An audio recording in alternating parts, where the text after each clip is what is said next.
Hyvärinen toiselta puolelta lähettää keskityksen kohti Smithia. Tilanteeseen syöksypuskua lähtee hakemaan Smith. Ei ollutkaan Smith tilanteessa, vaan Chikale.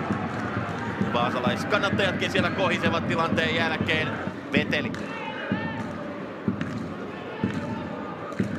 Sitten on miestä boksissa. Jukkola keskittää taka-alueelta. Jorginho lähtee laukkomaan, mutta Haukki on ihan hyvin tämän laukkauksen tiellä. Haukki on jo siellä kentän puolella. Lindeman saa kohta myöskin luvan sinne kentälle takaisin askeltaa. Jukkola. Alla Myllymäki. Löytyy Popovic. Teknisesti hieno suoritus Roope Riskiltä. Tekee itse tuon vetopaikan ja saa jalkansa vapaaksi pienestä pompusta laukaus, mutta Mäenpää.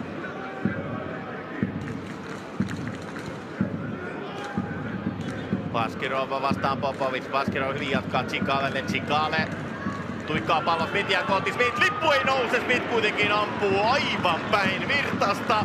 Siinä oli VPS:llä erittäin hyvä sauva. Sen tilanteen käynnistää Chikale. Pallo Alangon laidalle. Alanko lähtee haastamaan Jukkola. Alanko pääsee puolittain ainakin ohi. Puoli ja toisin käsien käyttöä siinä Jukkola ja Alangon välillä. VPS-kannattajat käärmeissään. Kun siinä ei Peiman Simanin pilli soi, Baskirov kuitenkin pelaa pallon pystyyn Okudelle. Okude mieliikö saada jalkaansa vapaaksi, ottaa Baskirovin mukaan. Baskirov lähtee laukkomaan painavana, mutta lopulta pallo kiertää ohi maalin.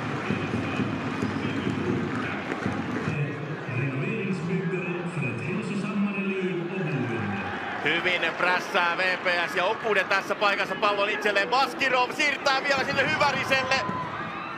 Hyvärinen saa pallon vielä pelattua Alankolle. Alankon pudotus jää vähän puolittaiseksi. Alanko maalin edustalle. Kova syöttö kohti Smithia. Pallo kimpoaa johonkin. VPS-pelaat viittävät käsivirhettä. Lindeman nostaa.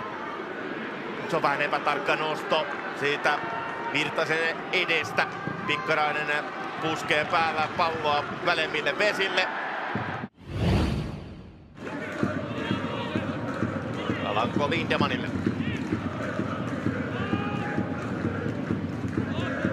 Marttinen. Ahiavu. Heikko peli nyt Ahiavulta. Se avaa sitten Ilvekselle saumaa ja siitä laittaa sitten kylmästi. Joona veteli pallon verkkoon ja nyt sitten VPS tekee tämän aivan itse. Tilanteessa, missä ei ollut mitään hätää, jää kyllä puolivillaiseksi tuo Ahiavun pudotus. Ja Ilves haistaa veren ja veteli pistää pallon vapaasta paikasta verkkoon. Ja miten helpottava osuma tamperelaisille aivan tähän toisen jakson alkuun. VPS lahjoittaa tämän maalin vierailijoille. Ja Vetelillä on kaikki tila ja aika ampua pallo poikittaisliikkeessä olevan Teppo Marttisen ohi ja näin Ilves johtaa peliä 1-0. Oikeastaan kolminkamppailu, missä mies jäi kahden SIK-pelaajan puristuksiin. Siitä sitten on Smytilä paikka, Smith laukoo. Tuloksena VPS kuuluma. Niin siinä tosiaan Baskirovilla kova kuumu oli silmäkulman. Vahtera. Vahtera pääsee laukkomaan ja vasemmalla jalalla tiukka laukaus. Virtanen venyttää vedon tielle.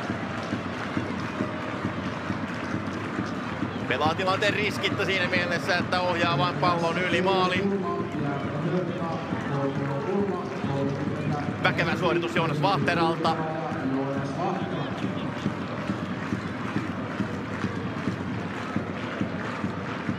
Tilanteessa ei näyttäisi mitään sen kummempaa käyvän ja sitten lähtee Vahteran kulma. Virtanen pudottaa pallon käsistään vielä pelattavaksi.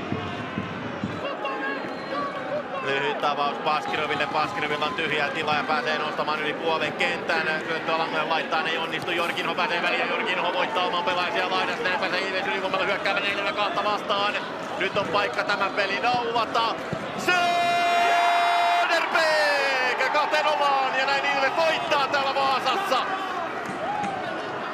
Tylympi Ilves on vielä tässä loppuhetkillä. Ylivoimahyökkäys käytetään hyödyksi. Ja pallo varmasti verkkoon ja 2-0 lukemat. Provosoituuko siinä nyt sitten vaasalaiskannattajat tähän tuuletukseen vai mitä siellä oikein viittelöidään? Sillä ei ole mitään väliä, kun Söderbeck on kyllä varma viimeistely. Mariukselta tässä paikassa. Jorginho tämän maalin käynnistää. Erinomaista pelaamista vasemmalta laidalta. 4 lisäminuuttia täynnä ja Peivan Simani viheltää tämän matsin päättyneeksi. Ilves voittaa 2-0. Hakee täältä Vaasasta täyden pistepotin lopulta. Ensimmäinen 4-5. Hepeäs teki sen Ilvekselle hankalaksi. Aikainen johto-osuma toisen jakson alkuun. Lahjamaali, mikä tuli Ahiapun Lapikkaasta.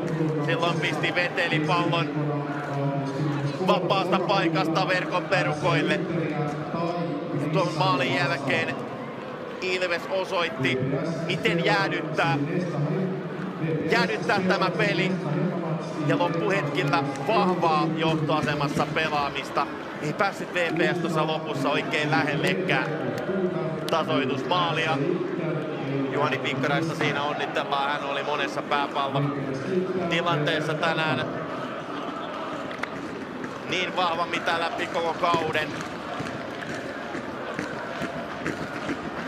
Ilves on, hyvä jossa Ilves on, Ilves on, Ilves on, hyvä jossa Ilves on, Ilves on, Ilves on. Näissä tunnelmissa jatketaan 19. päivä lokakuuta.